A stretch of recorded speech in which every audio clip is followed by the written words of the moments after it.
Now that I think about it, I don't know anything about him. He's never left his chambers since as early as I can remember.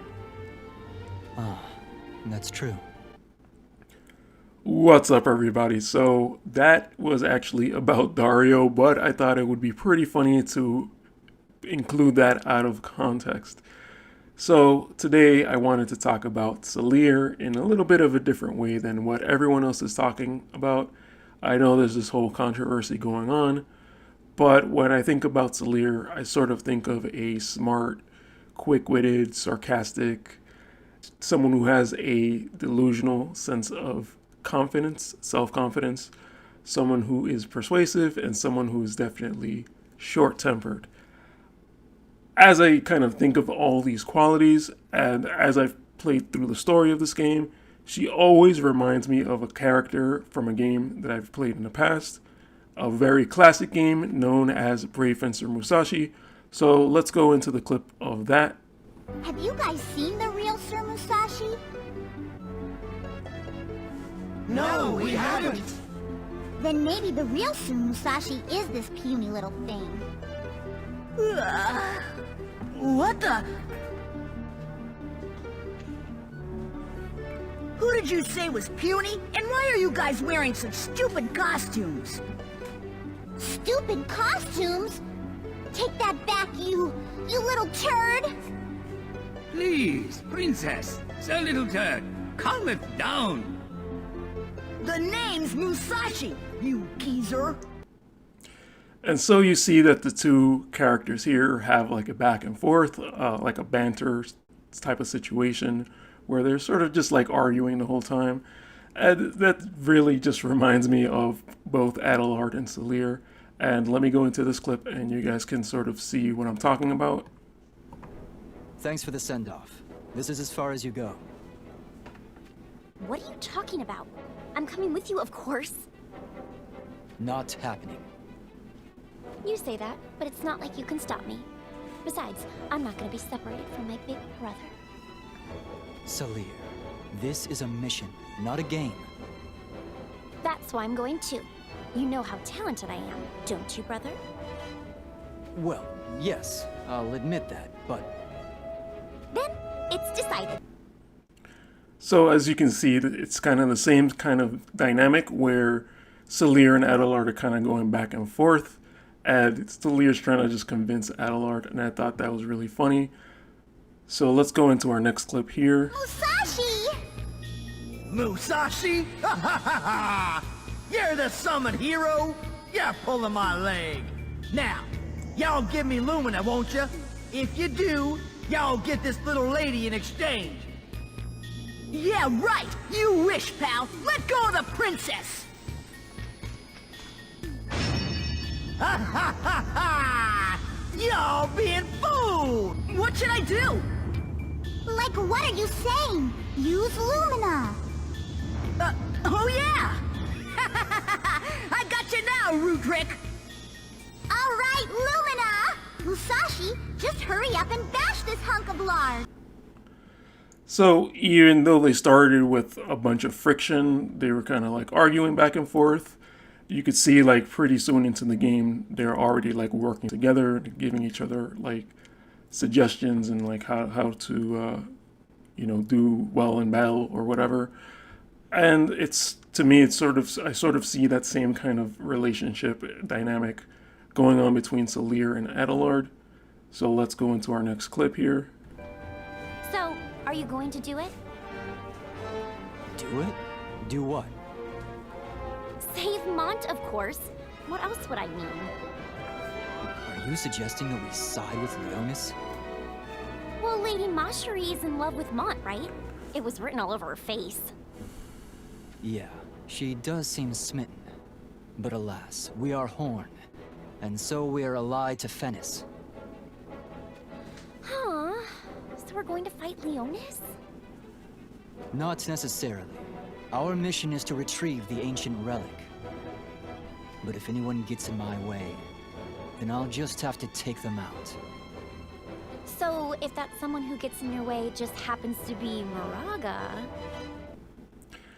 So in this clip, as I sort of have been rewatching it, I'm sort of realizing that this whole time we kind of had the sense that Salire's just kind of following adelard around and sort of just being like the little sister type of relationship. But what's actually happening in this clip is that Salire is sort of filling in Adelard's sentences. So she's sort of like suggesting what they should do. And this is kind of after she saw the situation between Mont and Macherie. And as you guys know, there was kind of like, before there was the alliance, they were kind of going at each other, the two armies. So Salire actually had some good perspective as she was sort of able to see what was going on between Mont and Macherie and how Leonis and Horn should actually kind of be the ones that should be working together. And so she's kind of using her like quick wits and persuasiveness, I guess, to sort of convince Adelard, like, hey, I know you really want to be on this side. Why are you following King Rob's order, even though you know his orders to be wrong? All right, so that's sort of that. Let's go into our next clip here. I know! I'll do another hero summon and like get another hero to save me! I'm such a genius! Okay, come out, come out!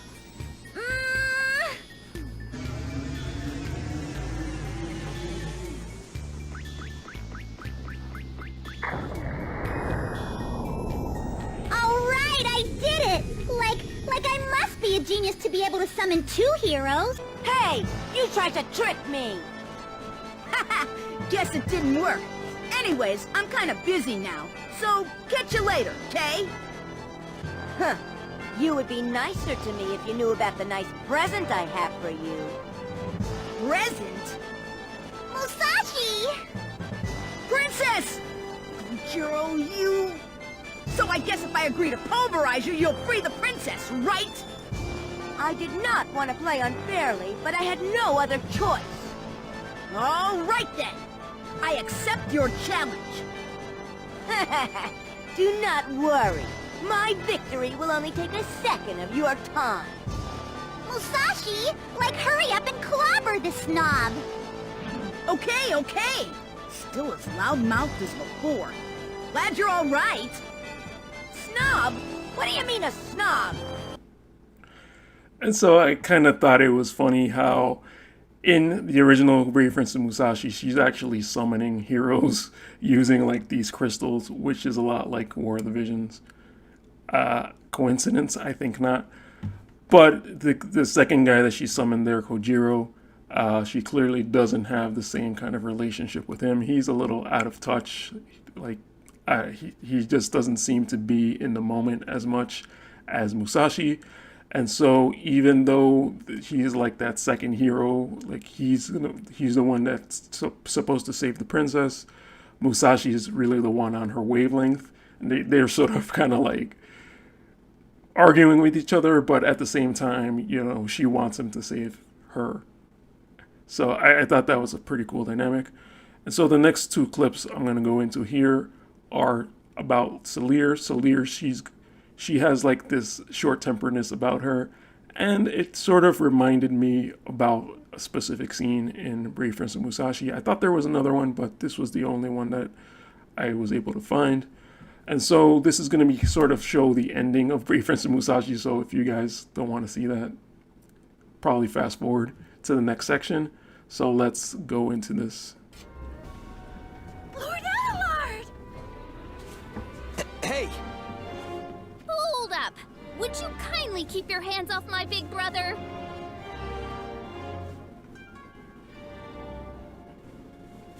Oh, Salire! You're still alive, too? Brother. You'd be fine if I reduced her to cinders, right? You're welcome to try, little one. I'll dice you up before you can even say hocus pocus. Excuse me, are you trying to start a fight? It wouldn't be much of a fight. I'd have you sliced to bits before you even realized. Care to test that theory? You wouldn't even draw your katana before I burned you to a crisp. Stop that, both of you. So yeah, there goes that sort of delusional sense of self-confidence. I do like how Salire stands up for herself, and she sort of knows that she's got some powerful magic, and she's not going to back down to this person, even though it seems like it's someone that Adelard likes, much like in Brave Fencer Musashi, where Kojiro was like that secondary hero. You know, Salire clearly saw that they were not really, like, Adelard and Rachis, whatever her name was, weren't really on the same wavelength as her and Adelard were. So she kind of knows her brother better than this potential girlfriend or whatever this lady's supposed to be. And sort of, she had that sort of like, you know, I'm going to burn you to cinders, blah, blah, blah. So here's just a short clip in Musashi, and this is the spoiler, where he just kind of says a line like that to kind of one of the last bosses. What a dumb-looking wizard. I did all that to free this beast? You're gonna get it now, pal! And that's pretty much it. He just kind of has that delusional sense of self-confidence, which to me is like really hilarious. And it sort of just, the two games just sort of remind me of each other. All right, so, and now to actually get into my reaction about this costume or this controversy with Salire. Originally, when I saw Salire, I was excited because, as I've kind of, my point of this whole video is to show that Salire is one of my favorite characters in the story for the reasons I highlighted already. I did see her banner, and so I'll get into that a little later. I did see her banner where it was this picture in the middle, and I was kind of looking at it and like in a vacuum without hearing anything about controversy. I was like, oh, that looks pretty cool. She has like the heart shape, the hair. She has the flowers in her hair. She has the ribbons. You know, her dress is sort of heart shaped. She's got hearts. And her boots are kind of like little pouches that are like wrapped in string or whatever. And she has those little gloves that look like her hands are covered in chocolate. And, you know, I thought it was cute. I thought whatever. Really what I sort of thought was, oh, it looks like any regular Halloween unit from a gacha game, a mobile game, whatever you want to call them. And so here are some examples of other units that I've seen in other games that I do play personally. So here is King of Fighters. This is Halloween Shermie. This is actually a pretty raunchy costume. I get it that this character here is a much older looking than Salire, but so that's kind of another thing I sort of was talking with my friends about after sort of hearing the controversy is looking back at the regular version of Salire. I think we kind of just assumed that she was young. If you look at her model, she's actually pretty well developed, I guess. And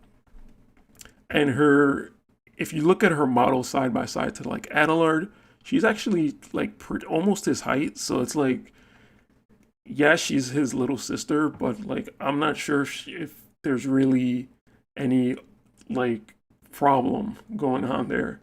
All right, so and then here's another unit. This is from Pokemon Masters. And so this is Acerola. She has a Mimikyu costume. It's basically just a cute little costume. This game is more of a kid-friendly game, so it's not as exposed, obviously. But honestly, I kind of just see them all in the same sort of light. Like, to me,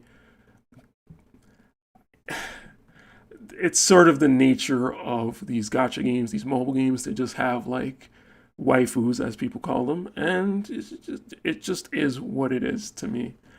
And so that's sort of my initial reaction. And as I've kind of mentioned in one of my other videos, I do have a Japanese account. I'm very casual on it, but I was like, all right, like I log in, I collect my viz. So I was like, all right, I'll just try to pull on the Salire. And so, this is sort of what she looks like in the banner. It's nothing too crazy. It's pretty much the same picture we've always been seeing. To me, it just doesn't look all that crazy. But then as I sort of was playing the game, leveling her up, I sort of I would go to her unit screen, and this exact same picture, it just feels very different here. Like whenever I would navigate to the screen, I would just feel like nakedness in front of me, which is like, I gotta say, it was a little bit jarring. And then I'm sort of just like looking at this picture, right? And you can see her legs, and like, it's so weird because like where her legs cut off, it looks like it should not be legs anymore. And I kind of feel like the artist kind of took some liberties here. And if you kind of just look at her torso compared to how her legs are positioned, her legs are sort of like flat forward and her torso is sort of turned to the side there. So it just looks a little weird. It just looks like that's not where legs should be ending. I'll just put it that way, right? So I feel like there's other weird proportions in other characters in the same way where it's like people are twisted in a weird way that looks all right in 2D. It kind of looks cohesive in 2D, but if you really start looking at it, it looks a little bit broken, like the character's just twisted weirdly. But that's besides the fact.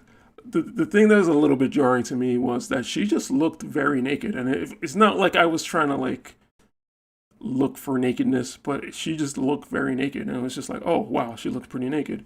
And so kind of if you go into the 3D model, it doesn't look as bad, and like this is to me is what you're going to be seeing most of the time, and you're even going to be seeing her back, right, or like around the character.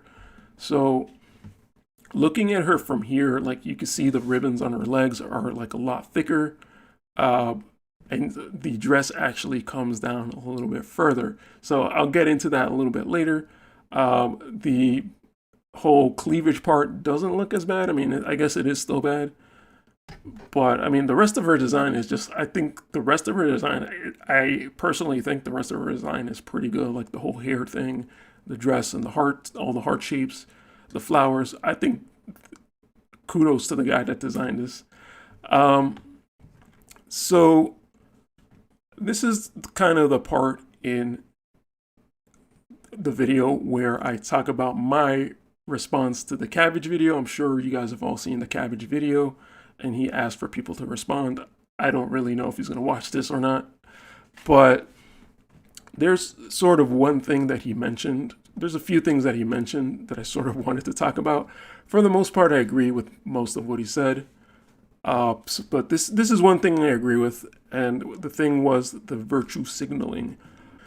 So people were kind of trying to make a big deal out of all this, but then I sort of what I'm thinking of really is this is pretty much par for the course when it comes to mobile games. Like every mobile game has ridiculous stuff in it.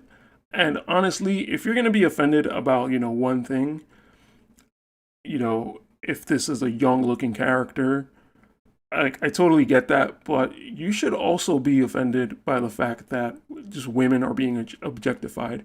And this is something that if you're sort of on the younger side, in your like 20s, you might not realize this, but women are objectified, and you're sort of going to find in your dating life that you're going to do a lot of the wrong things because you're sort of really used to objectifying women.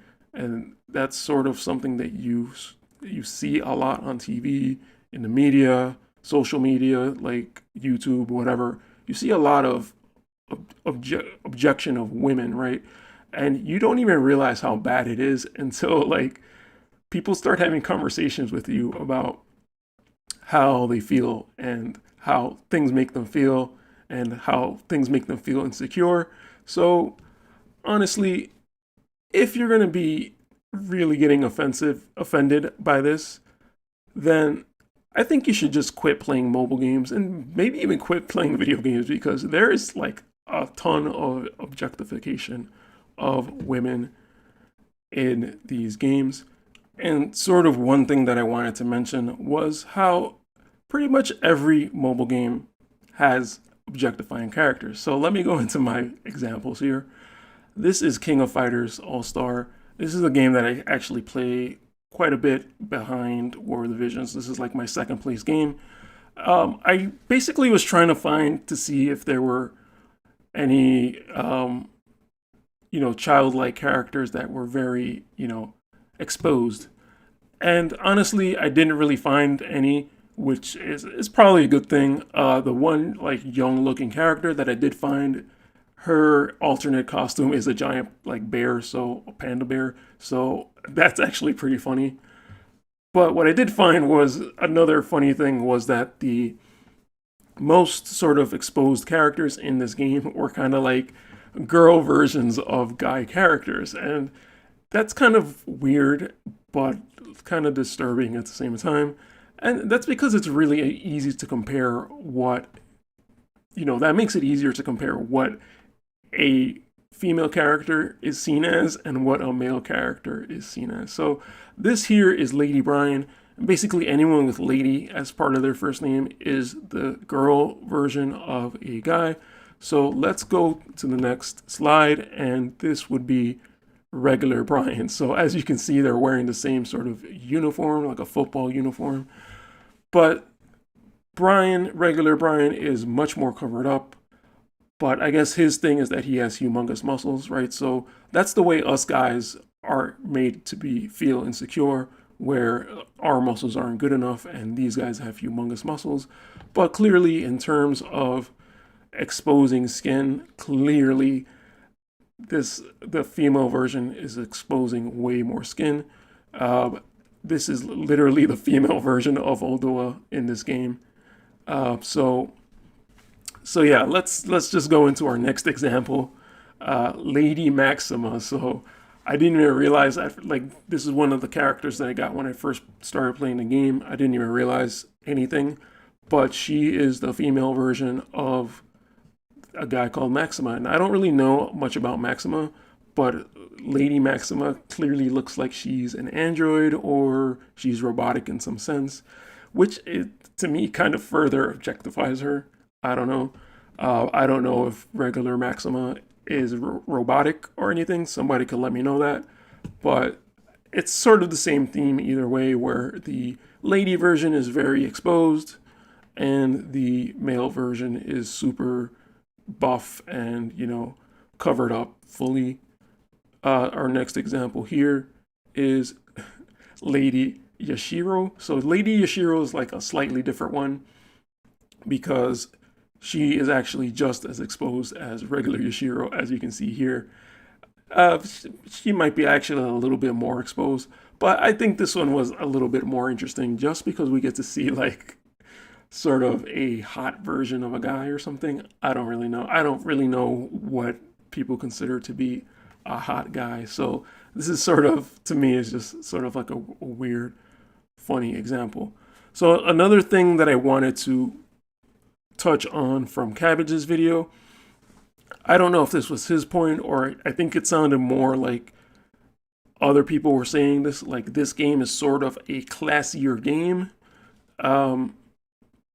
And so they didn't really expect this, like Salire is kind of like the trashiest unit we have so far. I 100% believe that we're going to get even trashier. The new summer units are right around the corner, so definitely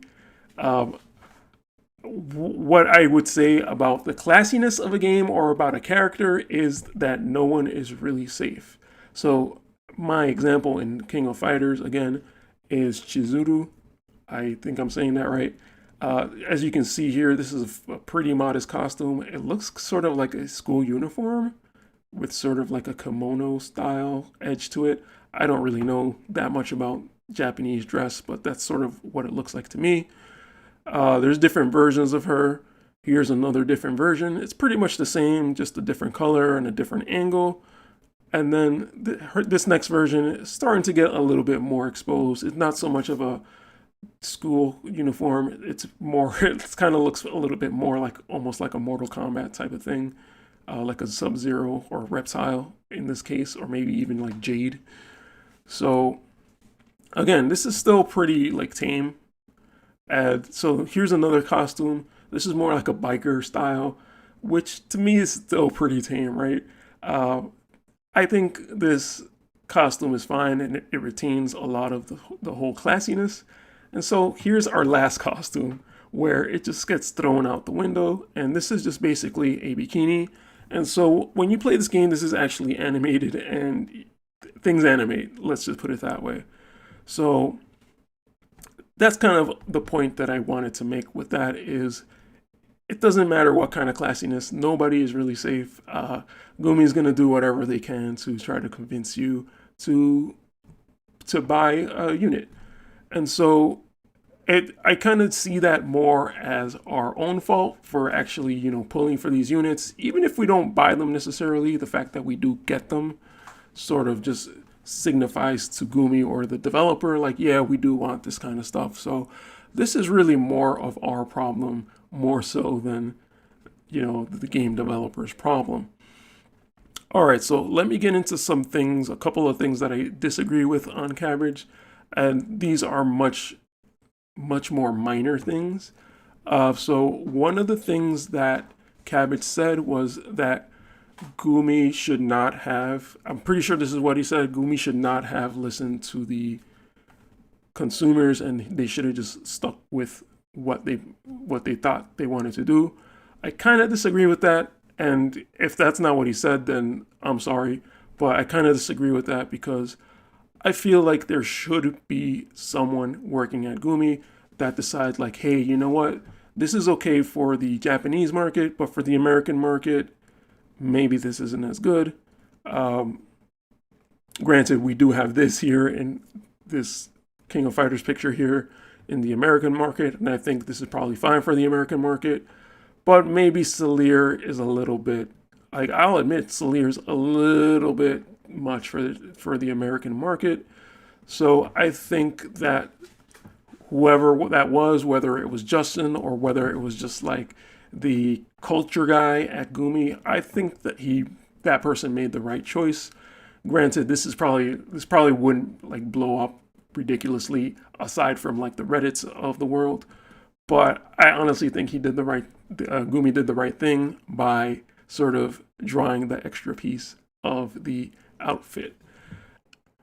Hey guys, I'm editing and I wanted to add in this tweet from back when Smash Bros. Ultimate came out. I definitely got a lot of comments on this post.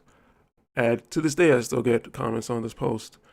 And I personally think Nintendo should have somebody to sort of look at this and say, hey, maybe it's probably not the best idea to have two black characters represented by monkeys. And while I wasn't necessarily personally offended, there is a lot of historical context that could potentially surround this. And I think someone at a company like Nintendo or a company like Gumi that sort of represents Square, they should probably, take a look at this and say, maybe this doesn't hold up to the image that our brand is trying to portray. And the reason I put the LMAO in the tweet is because I instantly think of things like Mr. Popo from Dragon Ball Z and Jinx from Pokemon. And I kind of know that Japan doesn't really have an awareness of what these characters can possibly represent. And I definitely think someone should be reviewing these things before it's brought into a new market. The last thing I kind of wanted to mention, me disagreeing with Cabbage, was he sort of mentioned that the change was a little bit of a MS Paint job. And so I kind of get this sense from a lot of other like Redditors and stuff like that, where people are talking about the Chinese version and that the Chinese version has like these coverings and they're all like black. And I get it, like it does look a lot like that. And so let me open up. All right, so this is the original image. I kind of already said what I was going to say about it. And this next image, you're going to see the transition. They actually made the dress a little bit longer, and they added a little bit more detail to that second layer of stuff. So to me, that's a little bit more than an MS Paint job. And so the other thing to mention is, as I kind of mentioned before, the finger gloves they look like her hands are dipped in chocolate, right? And so they match the same color as the new additions there. And so to me, it sort of is actually a little bit more cohesive. And to me, this kind of seems like they had this as maybe a little bit of a backup plan. Her legs now kind of look like they're dipped in chocolate, and so does that little cleavage piece. It sort of just looks like it's dipped in chocolate. And that, that top part, it actually covers her sides too. So that was actually one of the other issues that, I don't know if it was really an issue, but her limit burst animation had a little bit more exposure, and you could sort of see like side boob. That sort of covers the side boob, and I think that looks pretty decent. So if you go to the 3D model, the original 3D model, this is something that I just kind of found in my screenshots, and that's in the summon animation. You actually see up her skirt, and it looks like she actually was designed with like these little shorts in mind. And sort of going back to that original picture, you can see that it's impossible for her to be wearing these shorts going by the angle of the dress and everything. But if you kind of go through to the 3D image, you sort of see that she does have those little shorts there, and those have been there from before anything was changed. So, and again, this is something that Cabbage couldn't possibly have seen because he didn't pull for it. I did end up pulling for it, so I managed to get the screenshot by luck, I guess. And so I kind of thought that was pretty interesting. All right, so with all that being said and done, let's go back into the game, and I'm going to do some pulls. You might have been waiting the whole time for these, so let's just get into it. Actually, what I'm going to start with is the UR ticket pull, because somebody on Reddit said that this could possibly give you Salire, so let's get that real quick and see what we get. A brown book, of course. It's definitely going to upgrade, but to me, it just screams bad luck. Alright, so it's a unit, and let's see what we get. Whisper, I'll take Whisper. That's not too bad. And then what I'll do is I'll just do my Warrior of Light pull. My free one. I'm going to wait for the end of the week to do all my free pulls before I start pulling on him manually, like the actual pity banner. Kind of sad that there's no 9-step banner and there's no real blossoms of paradise associated to him, but you take what you can get at this point. And I'll definitely take, speaking of which, we got a Salire vision card. I'll definitely take whatever I can get for free, even if it is a unit I already have maxed. So let's see what we get here. And we get Macherie. So I actually don't have her maxed, so I mean, I'll take that. That's not a bad thing. And then the MR Plus ticket, I'll probably just skip that one. I mean, I'll do it, but I'll press skip.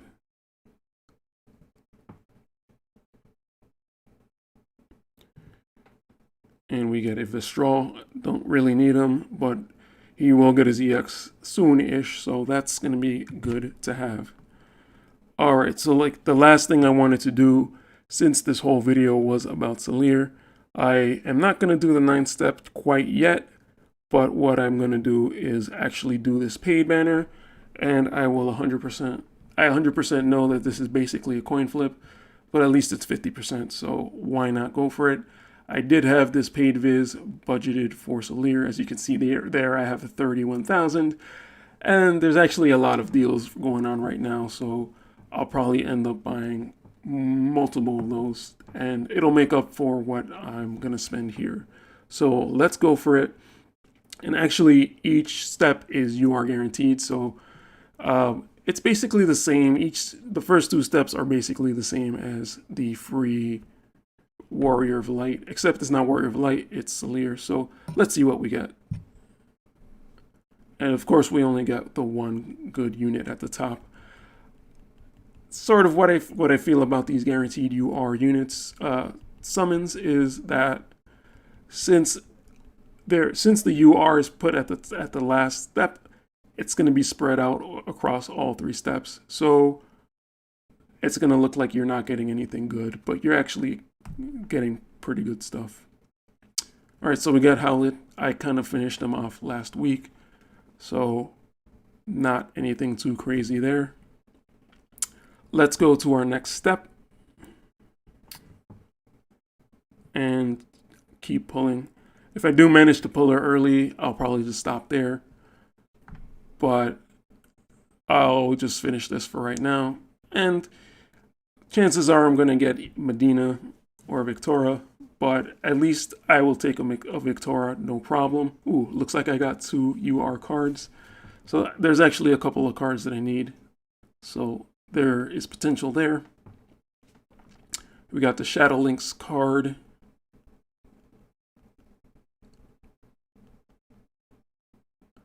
And what else do we have? A Siren. I mean, I'll take a Siren, but it's not something I really need. Double Siren. Oh my god. So these paid pulls are pretty crappy, it seems. Oh well. So now let's go to our final step here and see if we could get Salire or if we get crapped on. Alright, let's find out.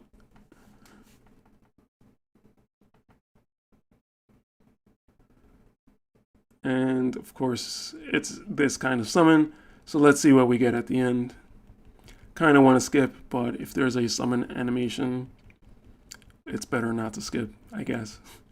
50% chance of success, 50% chance of failure. That's exactly the kind of odds that I like.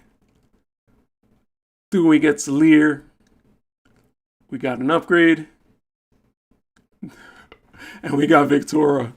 So Victoria is the option of the 2 bad options that I would have liked. So I'm sort of okay with that. All right, at some point I will do the 9 step, I think. But since she's not limited, I'm going to prioritize at least pulling Warrior of Light. I'm probably not going to build him, but I definitely want to try to pull him. And I'll do that in a separate video. Alright guys, thank you guys for watching, and I will catch you next time. Peace.